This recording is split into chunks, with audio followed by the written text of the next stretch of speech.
Hello everyone, আরেকটি ভর্তার ভিডিওতে আপনাদের ওয়েলকাম জানাই। আজ আমি করব ঢ্যাঁড়স ভর্তা। তার জন্য আমি কড়াইতে একটু পানি দিয়ে গরম হলে এখানে কিছু ঢ্যাঁড়স কেটে আমি দিয়ে দিলাম সেদ্ধ বসাতে। তারপরে এই যে আমার ঢ্যাঁড়সটা সেদ্ধ হয়ে গেছে।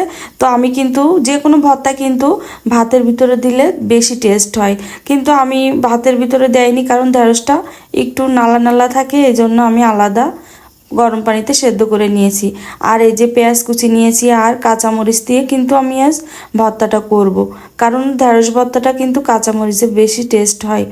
তারপরে মরিচ তিনটা আমি সুন্দর করে হাতে মেখে নিব, ডলে ডলে এই যে পেঁয়াজ দিয়ে আর কাঁচামরিচ দিয়ে আমি সুন্দর করে মেখে নিব। আর ঢ্যাঁড়সটাও আমি এই একই সঙ্গে হাত দিয়ে মেখে নিব। আর একদম কিন্তু ঢ্যাঁড়সটা সেদ্ধ হয়ে গেছে, আর ঢ্যাঁড়স সেদ্ধ তো খুব বেশি সময় লাগে না। তারপরে দিয়ে দিলাম এখানে সরিষার তেল, তারপরে আবার হাত দিয়ে সুন্দর করে মেখে।